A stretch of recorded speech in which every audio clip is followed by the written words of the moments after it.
right, good evening to everyone. Call the first council meeting of City of Mount Vernon, the year 2020, January 6th to order. I'm not aware of any changes that we have to the agenda in front of us. I'll make a motion to approve the agenda. Second. All in favor? Aye. Opposed? Motion carries. Next item, communications. Is there anybody that would like to address the council? If so, please come forward now. Name and address, please. Mary Evans, 313 2nd Avenue Southwest. Thank you. Matt Siders, 530 15th Avenue Southwest. I sit on the CDG board and I was chair of Magical Night. And CDG wanted me to come and talk about how wonderful it was, and it certainly was. And of course, standing next to me has been the chairman of Magical Night for years. So of course it was the easiest thing I've ever done to be chairman of Magical Nights, because I had Matt sitting on my left and I had Joe sitting on my right. So it was phenomenal. It was on December 5th. The weather was great and the crowds really came. And Matt had noticed how far down the street. I live on 313, and usually at Chalk the Walk, the cars stop that far down the street. They went on down for a block and a half. We had people from everywhere coming. It starts, of course, with Santa coming on the fire truck, and the First Street Community Building lights up, and then the camel was new this year because the poor reindeer died. Oh. Yes. I don't want to hear that. Wow. Mary, you were going so well. Yeah. And then Jeez, you brought us down. Gee. Come on. Yeah, back into it. Here we go. The reindeer was sick. Provided by the Lutheran Church in full regalia, then marched down Main Street to the live nativity, and that was tremendous. I was amazed at how many hundreds of people it takes to put this on. And everybody, every business, every organization was just self-directed, and they were organized by themselves. All I had to do was call the meetings. That was literally it. I'm talking about hundreds of people, from the parents who have the preschoolers who do the cookie walk at the Methodist Church, to all the people serving at the Methodist Church, to the First Street Community Building with the dance arts, and then the art projects going on, and every elementary person, and I think it was high school artist, did this huge river under blue light. And upstairs was Matt Siders, who said to me, I will not run out of cookies this year, and decorated Over 900. Holy cow. Wow. Did you finally buy enough? Because every year you've run out. Excellent. All right. I had 30 left over. Perfect. So I know I can't mention everybody because I will hurt somebody's feelings, but I'm going to end with Andrea Gorsh's from K Apothecary's quote. A person was there and they say, why, I watch the Hallmark Channel all the time, but tonight I am living a Hallmark movie. Is that incredible? Well, we have two things that we think we're going to do better next year. We need to always look at something, and that's the luminaries. To bend over and light those is incredible. And so we're going to look into maybe the battery-powered little ones that you can set down. Push the button, set it down, and move on. And we've looked at the price of that. So that will be a committee, of course, decision, but we're looking into that. The second thing we're looking into always is how can we get the families and the children safely across Highway 1. That will always be something we have to work on. Now, the third thing is that I forgot to ask the Methodist Church if we could use their parking lot. I asked the bus driver to drive up 3rd Avenue, drop off the people, so they just had to walk up this small amount of hill to all the festivities and then drive out. Next year, I will remember to ask permission first. Do you have any questions? How many luminaries were there, really? Oh, there's over 1,000. Yeah. Yeah. When I was giving the tours with Joe, I had all the kids guessing, and I didn't know the answer. Yes, and we added clear down to Fifth Avenue from the Visitor Center, and Tuhimis to the international students. Yeah. And Yeah, he it was was- very appreciative of that. That's awesome. That was amazing. It really evening. was. Yeah. Thank you. Well done. So much. Both. Are you going to work on getting a live reindeer? She says it costs $6,000, and the lady who's done this for years and years says they can't afford that. So Crazy. and we asked Michelle Zaruba from Hills Bank if she'd put on a reindeer costume, and gladly declined. Matt probably would. Right, Matt? And Scott or Deb, a costume would be very nice. Look like a reindeer. Thank you. Thank you for all your work. Sounds like Mayor Pro Tem work. All right, anybody else that would like to address the council? Okay, see the next one, we'll move on to award presentation. Chief, would you please join me up here, sir?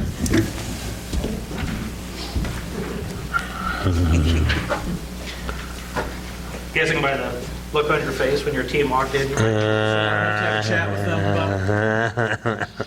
I will say this one is on loan until we arrive, so bear with me while I read this letter of commendation, life-saving award. The city of Mount Vernon believes in recognition of officers, their actions, and outstanding efforts in service to the community of their fellow officers. Keeping with this belief, the city of Mount Vernon recognized Chief Doug Shannon for his outstanding efforts that occurred on February 26, 2019. On Tuesday, February 26, 2019, Chief was dispatched to Biggs Barbecue in reference to a male subject that was in medical distress. Upon arrival, Chief Shannon was directed to the restroom where the subject was on the floor, blocking the door from being open. Chief Shannon was able to open the door enough to look in on the subject and quickly determined this subject was in the state of near death from opioid overdose.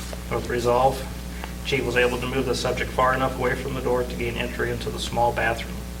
As more responders began to arrive, Chief Shannon laid the groundwork and set a plan in motion that resulted in the subject being saved from death. Chief Shannon's courage, aggressive initiative, and unwavering devotion to duty was instrumental in saving the life of a Mount Vernon citizen. His actions on that day were in keeping with the highest tradition of the Mount Vernon Police Department and the city of Mount Vernon, Iowa. Without Chief Shannon's actions that day, a tragic outcome would have been the end result. Therefore, Chief Shannon's actions qualify him for the Life-Saving Award and bestow upon him the city of Mount Vernon's greatest appreciation. So everybody please join me.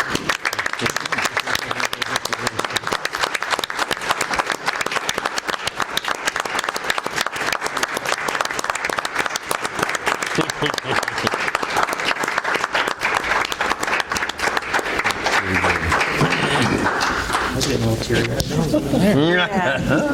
Well, he brought his report in this afternoon while I'm working on that document, and like of all times that he comes in. I haven't seen him all day. All day. Thank you. Awesome. Thank you. All right, Ron, unfortunately, you and your team get to follow that. Cedar Rapids Metro Economic Alliance. Well, good evening, Mayor and Council, City Administration. Thank you for the opportunity to address the Council this evening. My name is Ron Corbett, and joined with me this evening, two of my colleagues, Jamie Toledo and Jody Jostin. And we each have a little bit of a presentation for you, but I'll go first. First of all, Happy New Year to each one of you, and congratulations on all the success that Mount Vernon had in 2019 and the momentum that you build and are continuing to build, and I know that will carry into 2020. Also like to thank you for your participation and support of the Economic Alliance. When we were here last, we were talking about a workforce development project effort that the region, the corridor, ICR Iowa, and I just want to remind you that the Cedar Rapids Metro Economic Alliance is the northern end of the corridor, the region. We have Benton County, Iowa County, Lynn County, and Jones County. And then the southern end of the region is under ICAD, Iowa City Area Development, and that would be Johnson, Cedar, and Washington. But together, those 70 counties make up our region, which we refer to as ICR Iowa. So it stands for Iowa City Cedar Rapids. It's our marketing term for the region. And it may be somewhat Iowa City Cedar Rapids centric to some, but it isn't. It really is a region. And when we talked to you last, we talked to you about our workforce development brochure that we give these to companies, and they use this to recruit workers to the area. And we didn't want it to just feature Cedar Rapids, Iowa City. We wanted it to feature all the region, especially all the small towns. And as you go through this, you'll see on the opening when you open it up that there is a small feature there with Mount Vernon, along with the other small communities in the area. We anticipate that by the year 2023, this is a big year in 2020 with the census, but we anticipate in 2023 our population as a region will exceed 500,000 people. Currently, we're at 485,000. So there'll be 15,000 more people moving into our region in the next 3 years. 92% of those will settle in Lynn and Johnson County, and we hope many residents find their home here in Mount Vernon. So again, thank you for allowing us to present to you, and we really do appreciate your participation in this specific project. We have several other projects, and I'll turn the microphone over to Jamie Toledo. Hi, mine's just a shorter presentation, but you have on your desk hopefully our state and federal public policy that we advocate for. And while you are all part of League of Cities, I just wanted to mention two things real quickly. One is the child care solutions advocacy that's going on right now, and we have about almost 100 plus individuals from the region, cross-sector industry, and different areas of church and schools working on child care solutions. Some of you may know the stats, but Lynn County alone, we've lost 43% of our providers, whether that's in-house or brick and mortar. So that's one of the things that we're working on, and that's one of the things that people look for when they do establish residency in our region. And then the other one I wanted to bring up was the immigration. So we are also working very hard on immigration in order to move that population needle that Ron was talking about. This is very important for Iowa as a whole, as a state, just with the type of industries that we have. So we have a lot of those folks that go into the healthcare industry, ag, actually retail, mechanics. I mean, we have everything that high level and probably your skill set level, labor skill set level coming in. So you've got a Rockwell Collins that has the high level H-1 visas, and then you've got the ag business and some others that are coming in on that skilled labor level. So really two important things that we're advocating for. And we know that you're, again, with the League of Cities, but sometimes it takes the business community to get behind an organization like ours to help support anything that you also might be looking at. So thank you. Jody Jostin. I just wanted to touch on some of our shop local strategies. So I have a couple sheets here for you. So the first is our Shop Where I Live website, which is an e-commerce platform that's designed for small businesses. So this website is like an eBay or an Etsy, but it's designed for Cedar Rapids area businesses. So we're working with a local proprietor here named Sherry, who started the website. We're partnering to get more businesses involved. So currently, we're working to get more associations and municipalities listed on their own sort of landing page. So we're working with the Amana colonies to have an Amana goods page listed. We could do the same with Mount Vernon. We have a Czech Nubo page now as well. So it's a very interesting website. We're trying to build it. So that's our first regional shop local strategy. And then we also have Buy Here, Give Here, Grow Here, which is truly a media awareness campaign on the impact of shopping locally. So we're working with local media, KGAN, KZIA, to help feature businesses in the area. So again, we're including Cedar Rapids area businesses. We've featured businesses from Central City and Marion and Hiawatha, as well as Cedar Rapids. So just knowing that that's another option for Mount Vernon area businesses to participate in. Awesome. Thank you. Any questions, Mayor, Council? Anybody have any questions? Thank you very much. Thank you. Thanks for being here. A lot of good information. Thank you. Okay. We will now move on to the consent agenda, approval of council minutes. And approval of liquor license, Chameleons. Entertain a motion. I'll make a motion to approve the consent agenda. Second. All in favor? Aye. Opposed? Motion carries. Next item is resolutions for approval. 1-6-2020A, directing the advertisement for sale of $500,000 general obligation urban renewal bond, Series 2020, and approving bidding procedures and term sheet. Chris? Again, when we borrowed, or when we stated that we would borrow for the Community Wellness Center, we were going to borrow up to 5.5. We only borrowed $5 million. And I wanted to hold out on that $500,000 for two reasons. One, I wanted to get into another fiscal year to buy down debt, and two, to make sure that we actually needed it. We're in another fiscal year. We have the debt capacity to stay under or within our 80%. And I want to make sure that we don't run into a cash flow. There's going to be items that have to be completed in the spring. So not knowing where the contingency is going to fall out at, I just want to make sure that we don't run into any cash issues when we get this project completely closed out, likely April, May. Then we can either buy down this debt extremely fast. We have a call that we can turn this money back in as soon as we know we don't need it.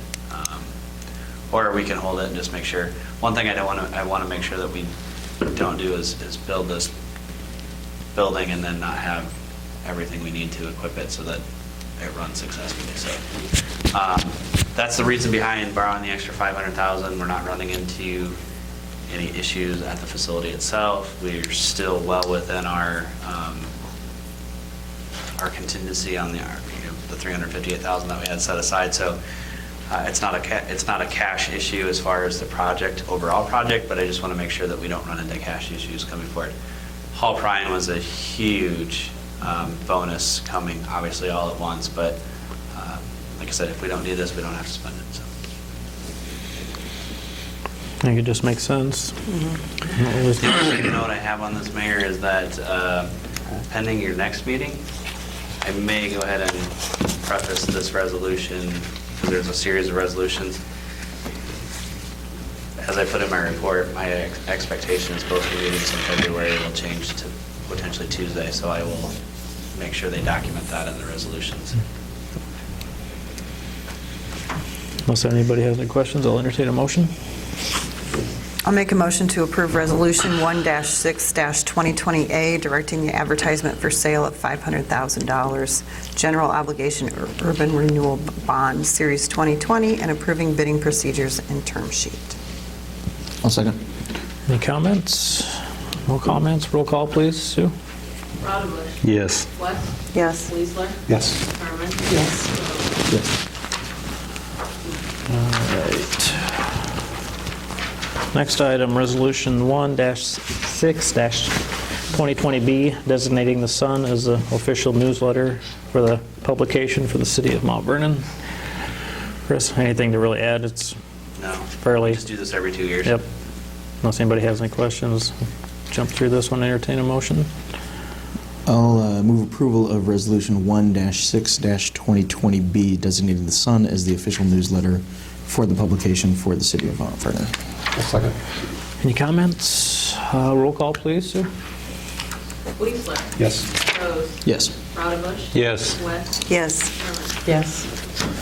All right, now we get to the meat of the agenda here. Motions for approval, consideration of claims list. Entertain a motion. Anybody has any I'll make questions? a motion to approve the claims list as presented. I'll second. All in favor? Aye. Opposed? Motion carries. Next item, discussion consideration of pay application 13 for LBC. Chris? So I did meet with the architects this morning. They are comfortable letting this pay application move forward. This leaves $540,317 left. And then during that period from when this pay application would be paid and when they'll actually ask for their next pay application, we'll have we'll have determined the amount of exterior work that will remain through the spring. That'll have to be done in the spring. And then any other outstanding items that may or may not be there. So, yeah, so this pay application is in the amount of $404,574.58.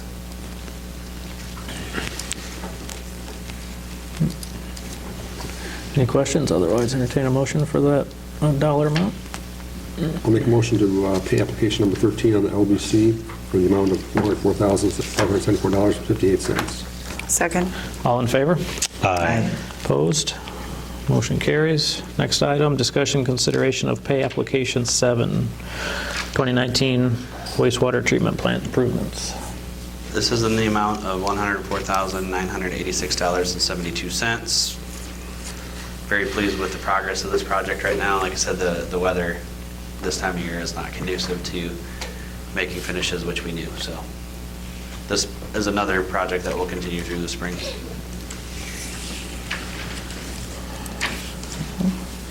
Anybody? Otherwise, entertain. In that case, I will make a motion to approve pay application number 7 in the amount of $104,986.72 for the 2019 wastewater improvements. I'll second. All in favor? Aye. Opposed? Motion carries. Next item, discussion consideration of V&K change order number 6. So I did my best in my report to kind of explain how this happens. So the contractor will submit a change order, and they have a change order numbering system, which when we approve change orders one by one, that's the system that we use. Then the design teams, and this goes for both the Wellness Center and this project, will lump them into one change order that they'll get a signature on and then submit that. Normally, it wouldn't be as big of an issue, but because we're using SRF funds and we have to submit signed change order documents to them for our reimbursements, that's why you're seeing change order number 6, but it's actually for 14 and 15, and then the adjustment on the markup is actually on the previous change orders. So grand total, 14 and 50 are increasing the amount by $28,862.26. That is that gearbox that we discussed almost a month ago. So. I'll move to approve V&K change order number 6. I'll second. All in favor? Aye. Opposed? Motion carries. Next item, discussion consideration of telephone equipment services for LBC. So Technicom is who we use at City Hall, it's who we're going to use at the PD, it's who we want to use at the Wellness Center. Their estimate's $4,080 to install the phone systems at the new facility. I think it just makes sense to keep the same. I'll move approval of the telephone proposal for the LBC in the amount of $4,080. I'll second. All in favor? Aye. Opposed? Motion carries. Next item, discussion and consideration of marketing and grand opening events, LBC. So we wanted to get a dollar amount because the grand openings are going to happen fairly quick. We know that the January 25th date is when we are holding the VIP grand opening. That is the event that we would like to cater, keeping in mind that almost $2 million came in donations, $1 million coming from one family alone. So the daughters are flying in, Ernie's daughters are flying in for the 25th date. We're looking at Bon Appetit to cater just hors d'oeuvres, and then having from, I think it's 6 to 8, right, Matt? 5 to 8. 5 to 8. Having a kind of a presentation.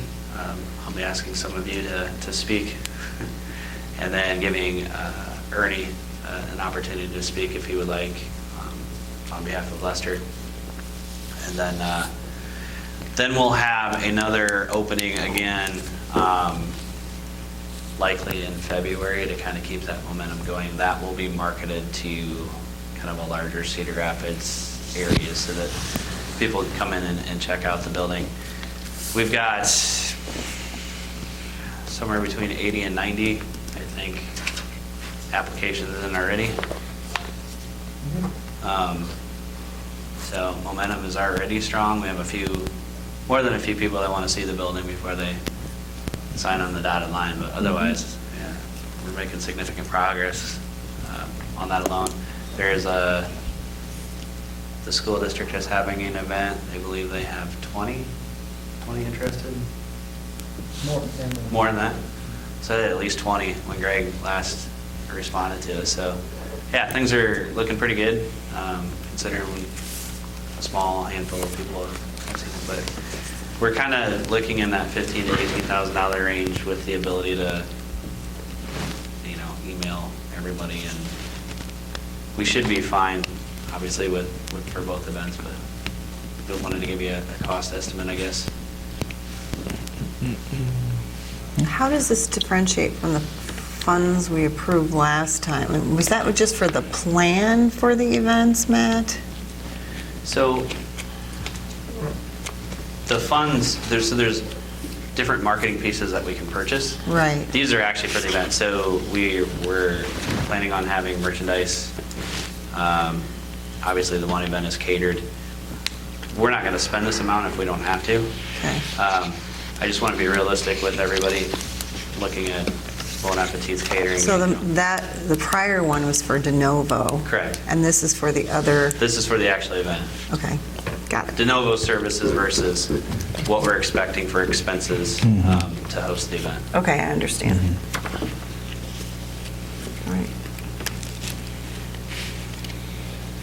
I will move to approve the marketing and grand opening events for the LBC as presented. I'll second. All in favor? Aye. Opposed? Motion carries. Next item, discussion consideration of Iowa Solutions Equipment Proposal, LBC. So ITC, Iowa Solutions, will be doing all of the IT work, the server installations, backup systems, firewalls, so on and so forth, and their estimate right now is $42,137.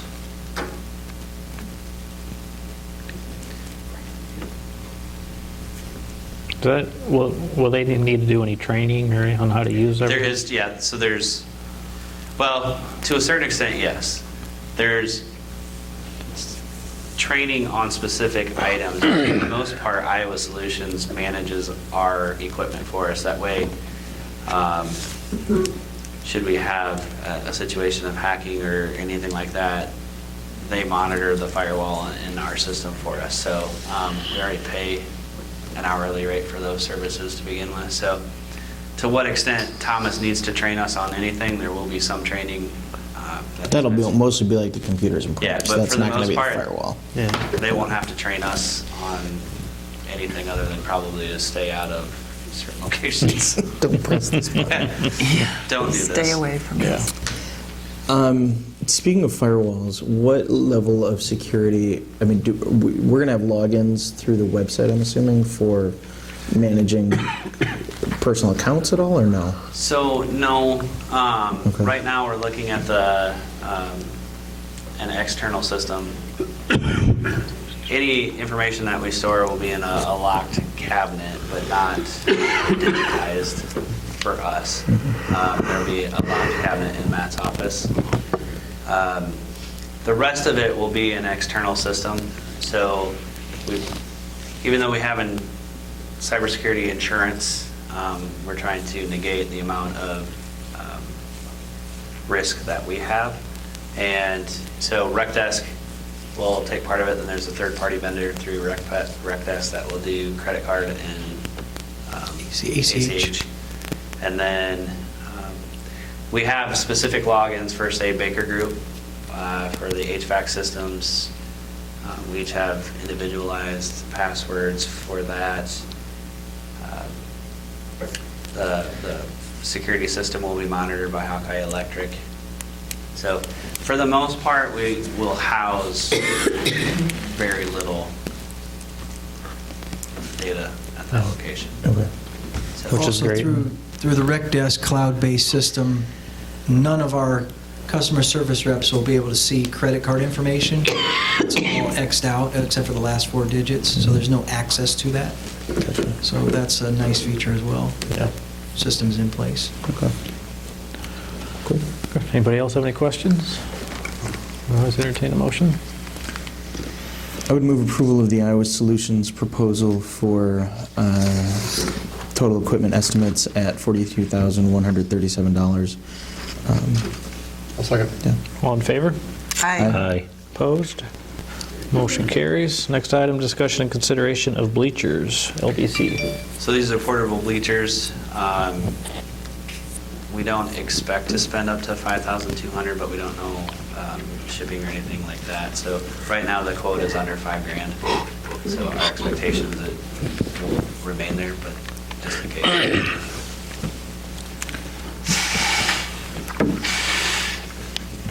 I'll move approval of the $5,200 for the bleacher purchase at the LBC. Second. All in favor? Aye. Opposed? Motion carries. Next item, discussion consideration of commercial refrigerator, LBC. We actually, Matt was able to negotiate this down to $2,975, but it was right at the border of $3,000 when we put this together. So technically speaking, we could make this purchase, but it's a commercial refrigerator with the glass doors in the front. We will have some concession capabilities there. So anyway, that's why it's on the agenda. And move approval of the purchase of the commercial refrigerator as presented. All in favor? Aye. Opposed? Motion carries. Next item, discussion consideration of Amendment 1, Shoemaker Holland, downtown streetscape. So we've essentially changed the entire scope. As I was telling the mayor before the meeting, we've changed the project, we've changed the scope. We're basically asking Shoemaker Holland to start from scratch. There's a number of factors that played into that. One, when we started this project, we wanted them to stay at $150,000. That's all the money we had. The project has lagged so much, though, it's almost double that. So they have the capabilities of doing the project the way they wanted to. And really what kind of came out of the comments from the design group was, why spend $150 if you can spend $210 and get what it is we were looking for. So as much as I hate to do this, obviously Shoemaker's not going to start over because it wasn't their fault. So again, we're basically asking them to redesign this alley. There's like 3 components that will switch over, but the designs are not any close. They're completely different. So they're asking for $19,200 for design and $2,000 for additional survey work. And the additional survey work is because we're actually attempting to tier the alley into 3 platforms. There'll be a lighting component, additional electrical outlets for plugging things in. More of a pedestrian style situation than it was before. It was just getting rid of vehicle traffic and then walking up with some handrails. I mean, it wasn't a significant project. So remind me of the scope of where. So this is the south alley. North and south. Oh, this is the north. Well, so this alley that we're looking at right now is the south alley. Okay. Right. Jump to the north alley, there's going to be elements that will be similar. So that was kind of what we talked about with this was we need the 2 alleys to complement each other. My only word of warning to them is the more that we spend on the alleys, the less we have to spend on the actual Main Street area itself. So they were comfortable with that. Again, making sure that if we were going to spend that kind of money, that it ends up being a project that we can be proud of. So is this just the south alley from Main Street to the first? It's basically the parking area. Parking area there? Okay, gotcha. Okay. So it's on the CIP, if I understand it correctly, at 150. Correct. My only concern is, I've obviously been a big advocate of this, but I just don't want to look at approving the funds, running to a problem again, getting into another delay, and then being in this situation again. So I just want to make sure that we're feasibly in a position to move forward, So my direction, given the other things on the CIP. to see. So first and foremost, the funds that are for this project are earmarked specifically for this area. So there really isn't. Oh, that's right. You're not going Okay. to be moving these funds from one to the other. Okay, that's right. The second thing, though, I did tell CDG is if we go back through this process again, that'll be it. Like, Yeah. whatever you come up with this time is the final design. Like, And we're I not do gonna go through this understand process again. the, changes in personnel on the committee and all of that. Yeah, and I didn't realize that either. Those committees change either yearly or every other year, so there was a whole new group. And part of that falls back to my staff. So I started with the original group. We had kind of gotten maybe 75% of the way through. And then Heather started meeting with another group. And we were kind of putting two and two together as we were sitting in the office and realized that it was the design group had kind of changed. So I started working with Ed Sauter and a group maybe 3 years ago, and the group is now Beatty is sitting on the group. So it's changed a little bit from personnel. But again, what they've proposed is exactly what the original group had wanted to go. They just weren't going to get there under the constraints of $150,000, if that makes sense. I mean, there wasn't really a change in the design as far as what their dream was. The amount of money that's sitting there as far as cash goes has changed. Okay. Chris, if we approve this, what's the timing for construction? This is the most difficult project I have because it has to start after Heritage Days and be done by Magical Night. So the bidding is pretty tight. We will probably get the redesign complete and hopefully bid this out similar to what we did with the lights, where we bid it out with a hard start date and a hard end date, and then see what we get for bids. It could be 2020. I'd like it to be 2020 because it's been sitting on my desk for 3 years. But if we miss that window, it would have to be pushed off because there's just really no other way to do it. It would be timely with that GAMS application. Yeah. So we'll have, if everything goes correctly, we'll have, with B&K, we'll have like 5 or 6 projects coming with B&K at once. Does this job scope encapsulate doing something to the sides of the buildings too? Okay. Because I know they got them bricked in. Yep. It just looks Well, bad. and it's got some challenges where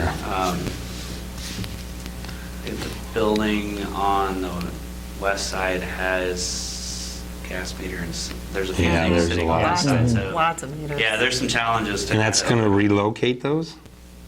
No, It's they're going to basically Or cover them? Or creatively cover them. Make them pretty. You get Yeah. dumpsters. there's some exits. Yeah. So Okay. It'll be great when it's done. Even if we have to go in phases, I'm just in favor of I getting would- something done on this. Nick might be the only one that's not crazy about the new design because it offers some challenges that we were trying to stay away from previously. But we would like to get it off our plate as well. And Nick just got back from vacation, so I don't care. Yeah. He's flexible. Plus, doesn't he have all the equipment now to get in all the nooks and crannies? You just need a shovel. Yeah, all you need is a shovel, It depends Nick. on the amount of labor. You don't need the Kubota, you don't need the shovel. Leaf blower. That's right. All right, with that said, I'll entertain a motion. I'd like a motion to approve amendment number 1 to the Schumacher-Holland proposal for the alley project, I guess. Second. All in favor? Aye. Opposed? Motion carries. Next item, discussion consideration of development agreement for John and Amanda Romberg. So I gave this to you tonight, and I would ask for a motion to approve the meeting. So Crystal Pound is currently reviewing just to make sure that I don't have anything in here I'm not supposed to, but the council agreed to 50% of the cost of the parking lot improvements that were just under $29,000, I believe, so half of that. So this is just a one-page agreement, kind of signalizing all that, and then we'll go ahead and cut the check as soon as it's done. But again, just want to make sure it's pending attorney review. So just whoever makes the motion, just mention that in your motion. So So I'll move to approve the development agreement between the city and John and Amanda Romberg pending legal approval. Second. All in favor? Aye. Opposed? Motion carries. Next item, discussion and consideration of police department improvements. Thank you, Council. Sorry about the late dissemination of the information to you. What we've been doing is renovating the police department. We've had a HVAC systems come out and look at it. Obviously, in the area that we're going to be using for our space is depicted in the pictures. You can see that there's a very tall ceiling in that area.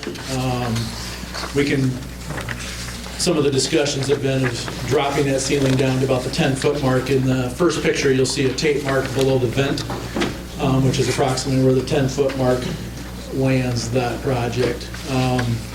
Putting in a drop ceiling, redoing the HVAC system to make it more efficient in heating and cooling of that location, which led into several other lengthy conversations, including the 6'8" doorways that are in that area.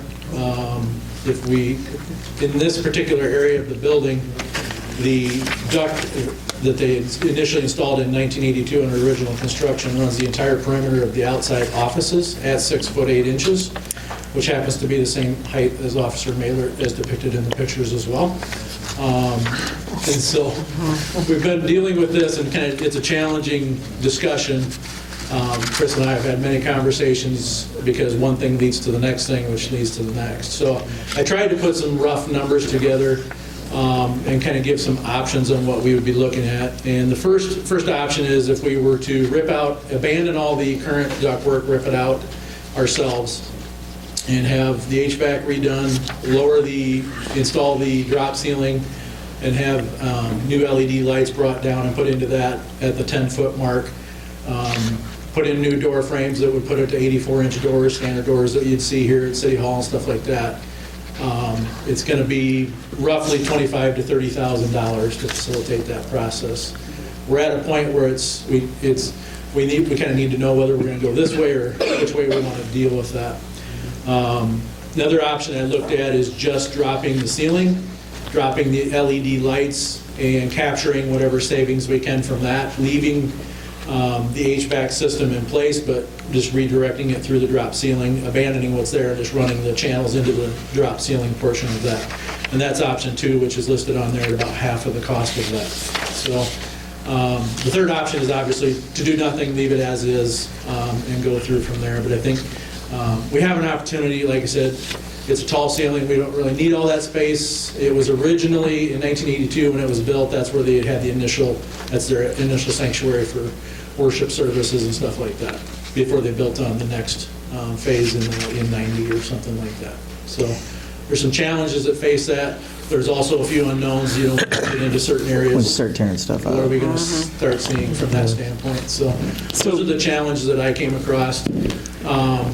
The last portion, like I said, is you basically utilizing and doing nothing, using it as it currently is.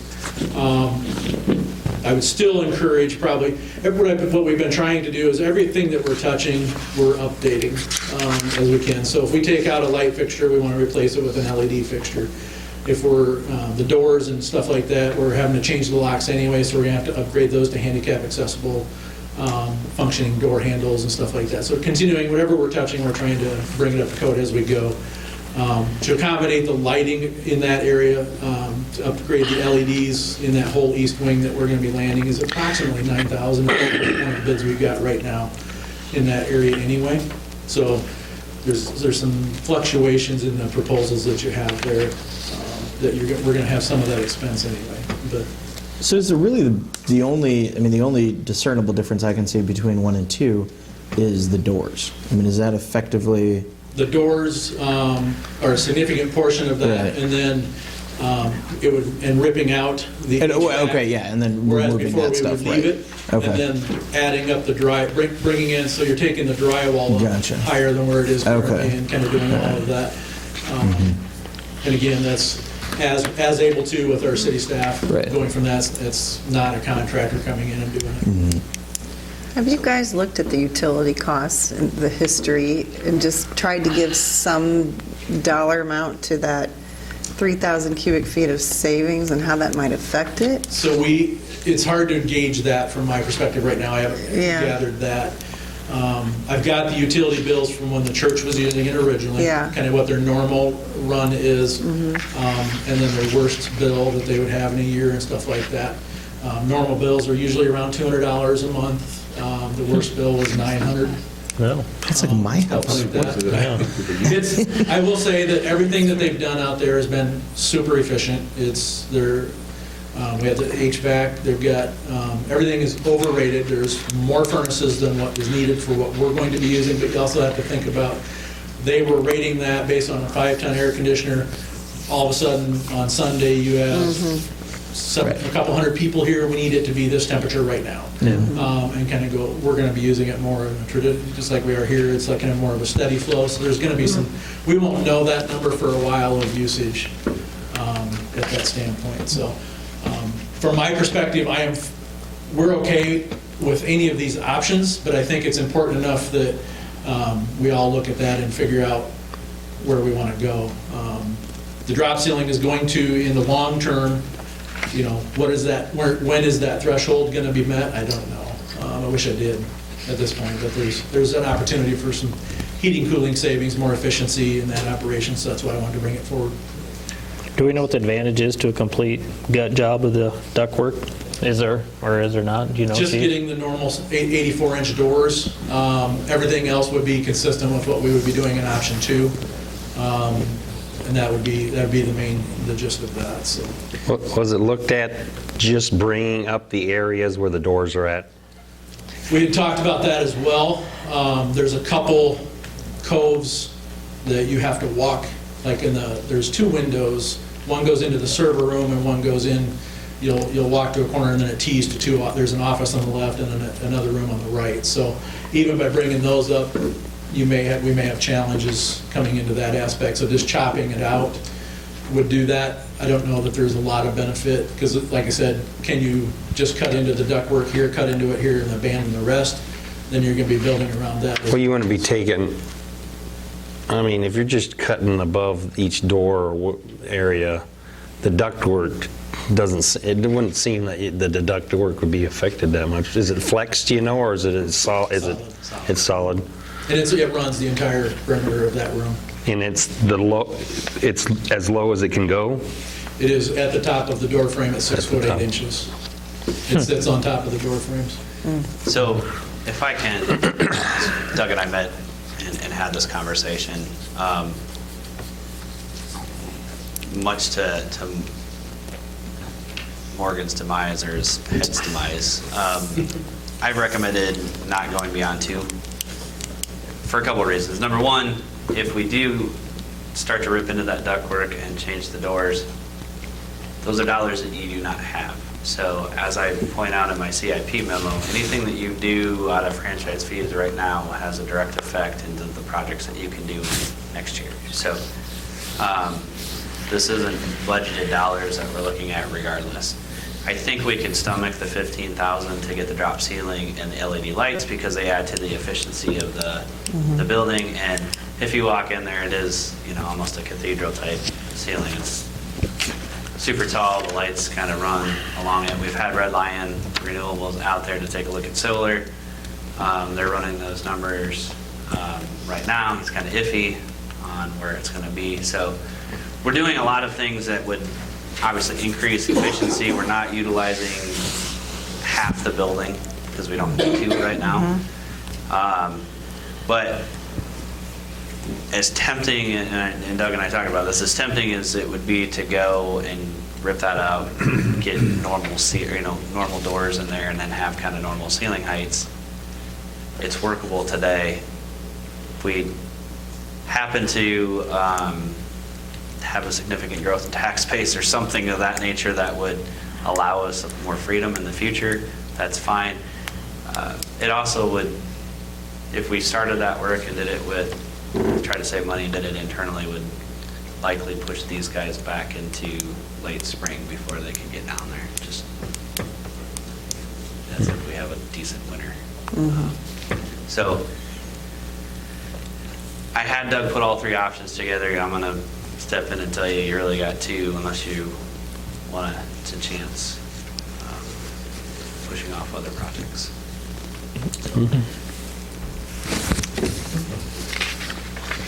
But this is a building that there's not going to be any asbestos surprises once you get into it, right? No, there should not be. In fact, I have to get back to the asbestos report and some of the documents I came across that was negative. No. They actually It's had new it enough, I would hope. in addition. Yeah. Yeah. So as you mentioned, the option is really Two and either three. option 2 or option 3, correct? Correct. And if it is option 2, it's a motion not to exceed that dollar amount? I would not to exceed 16,000.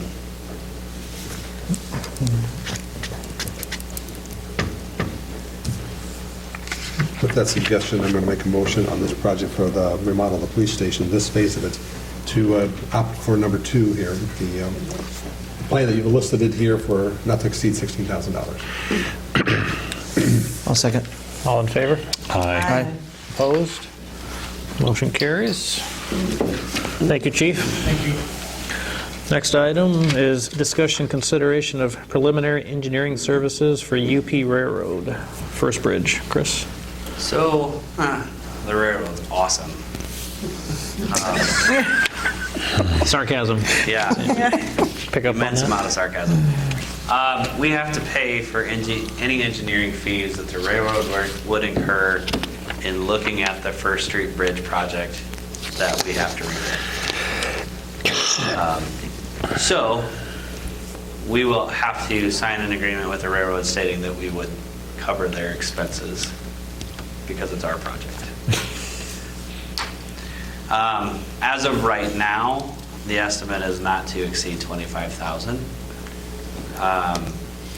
We don't really have a choice. This bridge work has to be complete, and we have to play by their rules. There really isn't anything that we can do in that regard.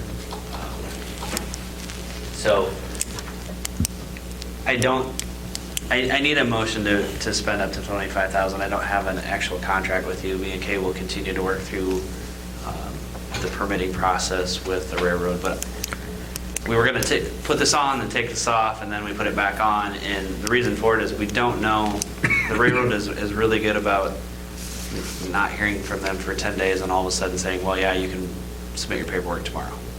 So we wanted to get in front of you and say the expectation is we could be covering at least $25,000 worth of their expenses on this project. So, Merry Christmas. This is the pedestrian bridge, is that what we're talking No, about? this is the road bridge, Mount Vernon Road. right before the wagon pass. So we have the bridge and the wagon pass. And And what are we doing to it again? so I'm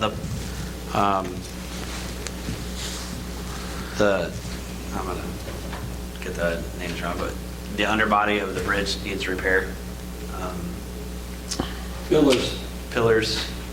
What else? Yeah, there's a lot of... It's spailing and everything and all that? Okay. So it's been inspected and it's gotten progressively worse every year. It's been on our radar for the last 2 years.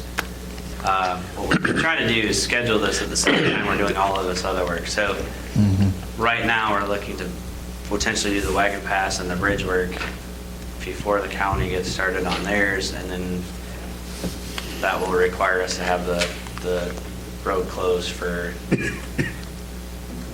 5-6 months, but by the time all 3 projects would be done, but it's crazy. Just trying to get it out of the way and tell everybody that it's happening and just get all 3 of them done and be done. So. Quite honestly, it's one of those projects we don't have any choice, no matter. Is there any negotiation or economies to be found with the Quiet Zone project? Because we have to rely on them. So, no, they're far enough apart that we would have to monitor both projects regardless, and then really the Quiet Zone project, everything is kind of set. The Quiet Zone's less challenging because they're working on the ground and they're working at that interchange and they can kind of schedule when that work's going to happen. The bridge work, they can cantilever over and do some things, but it does make for intriguing construction. Yeah. And I assume they don't shut the railroad down while this is all, yeah. Gotta Train's got to move keep running. Not that Yeah. railroad section. No. Yeah. All right. So yeah, entertain a motion not to exceed 25K, unless anybody else has any other questions. So moved. I'll second. All in favor? Aye. Opposed? Motion carries. Next item, fiscal year 21 CIP spreadsheet. Chris? So the spreadsheet you've seen before, not a lot has changed other than First Street going east isn't happening, at least not in the next 2 fiscal years. That had a $350,000 price tag. That's the only project that I took off. But what I've tried to do here with the memo is show you kind of the juggling act that we work with. So everything has a ripple effect. A majority of our funding is going to come from franchise fees moving forward, as we have 2 bonds that are being paid back with the lost sections of the local option sales tax for streets and sidewalks. So most of it is tied up, leaving franchise fees to be kind of our main source of cash. The unfortunate part is we haven't had a full year worth of a 5% increase. We've only had 1 quarter. So I'm estimating based upon numbers that are significantly different than what Alliant gave me. So I've tried to be semi-conservative and list all the tables. So, you know, here's the money that we do have right now. Here's the money that's coming in. Table 1 kind of outlines the franchise fee portion of that. Then table 2 is the other funding mechanisms. And again, most of our funding mechanisms are very specific. So whether or not it's lost specific in the vote or it's water fund, sewer fund, I mean, I can't transfer those funds to different areas easily. So franchise fees happens to be the most robust. It also happens to be the most flexible account that we have. If you go down to table 3, I outlined some of the existing projects that are on there. Davis Park, the concession, restroom, lighting, and then the 10th and Summit intersection improvements. Right now, I'm leaning towards those not happening in the spring of 2021. They could. It all kind of depends on franchise fee collections and where we're at in that regard. So, the other projects that are done as far as lost and some other grant funding are listed in table 4. Again, these are all specified dollar amounts out of those funds. The one that I would point out, the Public Works site, trying to get at least one of the cold storage buildings built, because we have to buy another dump truck for the portion of Highway 30 that we're going to inherit. We would like to, right now, looking at the mini excavator to phase out, would be the final phase out of the backhoe. So right now we use that as the loader and the backhoe. So all of the equipment is kind of spoken for. Everything is going really well as far as the funding goes. I've talked to my department heads as far as when we will purchase certain items, just to be sure that the money is safely in hand before we make some of these purchases. But for the most part, I've tried to translate what I'm looking at into what goes into this document. It seems fairly easy until I put it into a 4-page memo and show you what we're actually doing. So for really, it's just FYI.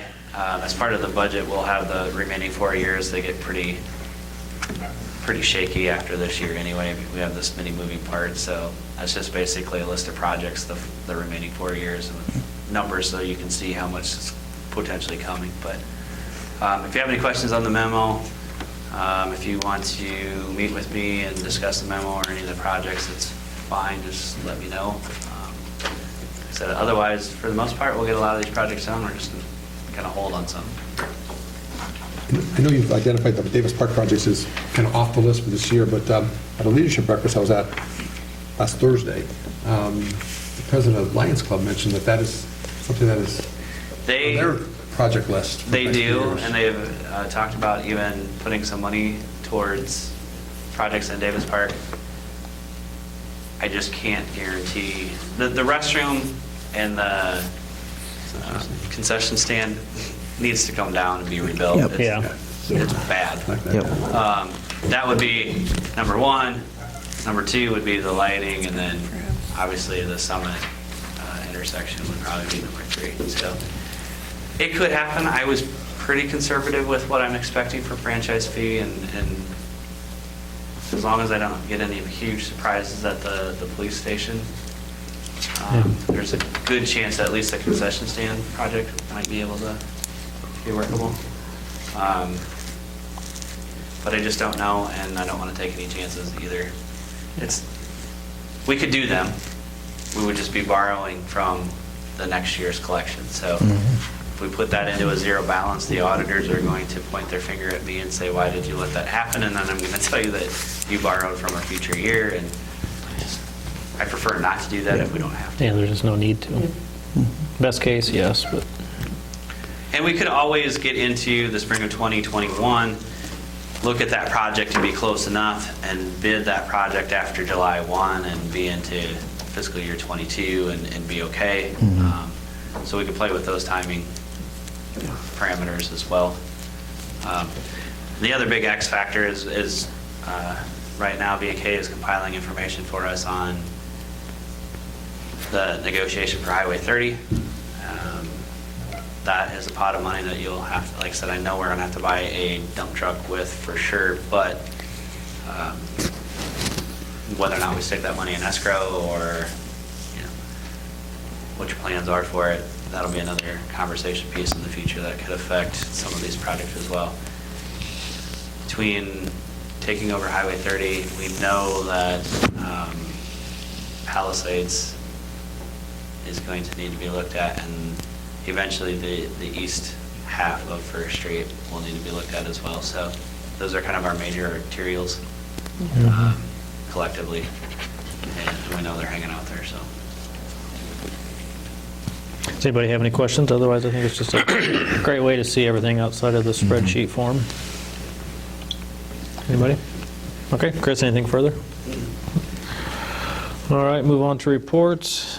I don't have anything from the mayor's standpoint. Anything council committee? Seeing a lot of shaking heads, no? I do have, I had a resident that commented to me about seeing Asplund in town trimming trees. Did anybody else hear about this? And I was a little surprised as well when I heard that, because my understanding was that we were going to get some notice. But got I notice need to today. hear what. We got notice today. They stopped at the city hall. Wait, Not- Asplund did, or Alliant called us? No, Asplund. Yeah. Okay. Blame it on the holiday. What are the rules on that? What's our agreement? There's none. No. They have the right That's right. to protect their infrastructure. Although Emily was here and we discussed it with her quite clearly, and there was definitely a willingness to work to improve communication. So that's the only thing, I can go back to Alliant and say, like once again, the communication was lacking, because again, they showed up today and let us know that they were here. But legally, they have the right Legally, to they protect don't. their infrastructure. Legally, they probably don't even need to stop in and say, hey, we're doing this, right? I mean, I don't know. No, I mean, I don't believe there's any Darn thing. repercussions we can take. Yeah. I mean, next time that we look at the franchise agreement, we Right. can make it a point, but It's kind of like the railroad. Yeah. they're not quite as powerful with I mean, their... I do appreciate it from, coming from the property owners, being, we're a Trees Forever community, and it's a value, and I understand the concern. So what I was told today is they're only trimming what is necessary next to the lines. Yeah, whatever that means. Very, Yeah. very well put together. No, they usually do a 3-year growth. Yeah. So. They just slaughter the I did not trees. receive Yeah, any they phone calls do. today. They do. But I'm sure to hear about it if they get overzealous once again. Do we know how long they plan on being in town? He didn't state today, did he? No. Okay. I think it comes up every year, it seems like. Yeah. Yeah. I have Emily's email. Well, I know if Well, people, thanks for addressing it. if people are concerned, Alliant is offering, it's like right between my house and the Kumley's house, they went underground. And they're doing that, they're trying to do a lot more of that. Yeah. You got to pay for it, but if you're worried about your trees, there's your option right Well, there. a So, lot of people may not even know that that's an option. yeah, so I'm sure it's not cheap. it's a big deal there. And it gets pricey, but Yeah. some people value the trees more, so.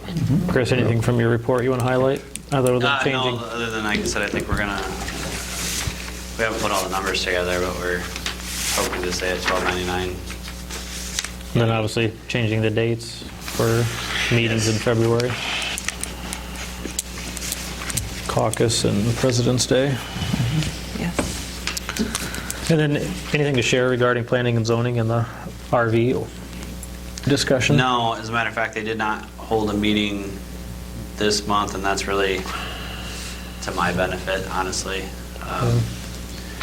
We're making copies of the plan for them so that they have an opportunity to read it, and then hopefully we'll have a joint meeting next month. But I have that, and I'm trying to close out the Wellness Center, so definitely want to get the plan adopted by spring before construction starts, but a lot of moving parts right now, so. When would you anticipate, speaking of the LBC, when would you anticipate those VIP invites coming out? We looked at the invites today, Matt, right? And DeNovo's doing them for us. I would expect fairly soon. Okay. And again, we've kind of reached out to some of the bigger donors already just to make sure they can get here. Yep. The rest, most of them are local. Yep. And we're kind of expecting maybe a couple hundred people. Yeah, I would imagine. Anything else, anybody? All right, next item is closed session. I'll entertain a motion to enter into closed session. So moved. Second. All in favor? Aye. Opposed? All right, let's take a